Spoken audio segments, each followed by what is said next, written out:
new American majorities all over the place, and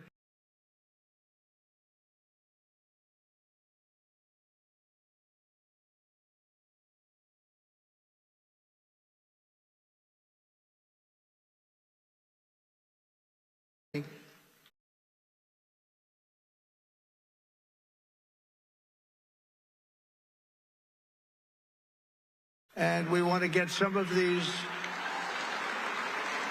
We want to get some of these wars that would have never happened, like Russia, Ukraine would have never happened. Israel would have never been attacked, would have never happened. We wouldn't have inflation. We wouldn't have had that Afghanistan horror show, that horrible, horrible, the way we left, leaving billions of dollars of equipment behind and 13 soldiers. And, you know, nobody ever mentions, and I mention because I love them, and they're all watching right now.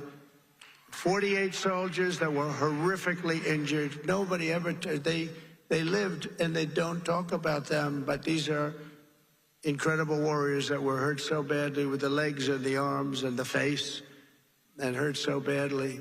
48 of them, and we love you. You're listening, and we love you. We're not forgetting you.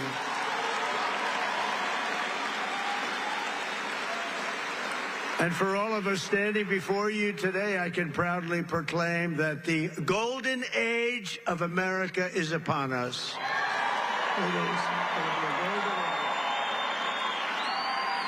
It's going to be a golden age. There's a spirit that we have now that we didn't have just a short while ago. Sadly, we didn't have. Who the hell can have spirit?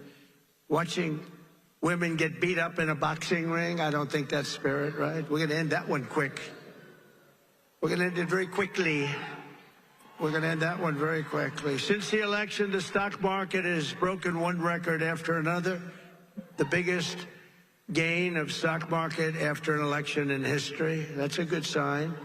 In a single month, small business optimism soared 41 points, which is a record. That's a record. Bitcoin has surged to an all-time record high of $108,000. Congratulations. Congratulations. And just last week, in an overwhelming statement of confidence in our leadership, the CEO of SoftBank, a very highly respected man in Asia, Masayoshi Son, you probably saw it announced that he will be investing, and only because I won the election, he made that clear, only because he has confidence in the United States, between $100 billion and $200 billion. And he's going to be investing. It's equal to about 100,000 jobs at least. And all over the world, people are investing now. They're starting the investments, and it's going to be a beautiful thing with the jobs. But they're calling it the Trump effect because even before taking office, we're already bringing in the jobs and opportunity and safety and common sense back to the USA. We're bringing common sense back. Maybe that's the most important thing. I think common sense is the most important thing, but not only are we seeing it at home, but we're seeing it abroad as well. The European Union is suddenly talking about buying vast quantities of natural, American, beautiful natural gas. It is beautiful, and it's very inexpensive. It's a lot less expensive than windmills all over the place. A lot less expensive. But I've informed Mexico and Canada that they will have to step up and stop the illegal aliens and illegal drugs from pouring into our country. Have to stop. And that goes for the European Union, and it goes for many other places. European Union's treated us very, very badly. We have hundreds of billions of dollars with deficits. They don't take our cars. They don't take our agricultural product, but we take theirs.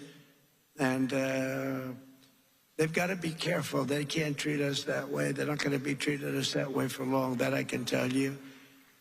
Because we're not going to let them turn the United States into a dumping ground. We're not going to let it happen. We pay Canada in subsidies and deficits over $150 billion a year. And you say, why are we doing that? Why are we paying Canada $150 billion? Essentially, we're paying Canada, and we love Canada. I have so many friends here. I love Canada. I love it. But why are we spending $150 $50 billion on Canada. Yet Canada allows people and drugs to flood in through our northern border. You know, we have a northern border that's not doing so well either. Likewise, people are coming in from Mexico in numbers that have never, ever been seen before. We had 21 million people come in over the past 4 years. Think of that, 21 million people. And you see a lot of these people should not be here. They come from mental institutions and prisons from all over the world, not just South America. Hundreds of thousands more are racing to get across before January 20th. You got to see it. And I was very strong with Mexico. I spoke to the new president, who was lovely, wonderful woman, and President Sheinbaum, wonderful woman, actually. But I said, you can't do this to our country. We're not going to take it anymore. You can't do it. But I've informed Mexico that it just cannot continue. We're not going to let it continue. The United States has lost 300,000 people a year. Think of that. I don't know. I mean, how many people, everybody you meet said, I lost my daughter, I lost my son to drugs, to fentanyl, mostly to fentanyl, but to drugs. Families are being destroyed, and we're going to stop it. We're not going to let that happen. And we're also going to be doing something that's, I think, going to help a lot. We're going to do very big advertising campaigns, just like a campaign for running for president. We spend a lot of money, but it'll be a very small amount of money relatively. We're going to advertise how bad drugs are for you, how bad they are. They ruin your look, they ruin your face, they ruin your skin, and ruin your teeth. If you want to have horrible teeth, take a lot of fentanyl. If you want to have skin that looks so terrible, take fentanyl. We're going to show what these drugs are doing to you. Nobody's done that before, and we're going to do it. And that is, it's going to be like running a political campaign, just like running for president, just like we just did. We had some pretty good ads, right? We explained what these people have done, how they're destroying our country. I mean, who would let millions of people pour in from prisons and jails and mental institutions, and I always say insane asylums? You know, the press gave me a hard time because sometimes I'd use the word, a name, Hannibal Lecter. They said, why does he mention Hannibal Lecter? That has nothing to do with it. Why would he? I mean, are they stupid? The fact is that we don't want Hannibal Lecter. You know what that is? Silence of the Lambs. We don't want Hannibal Lecter, Dr. Hannibal Lecter in our country, do we, huh? And you know what happened when they went to the voting booth? Or, unfortunately, if they signed their mail-in ballot, but we got by it. We got to change all of that stuff. We got to have great, fair.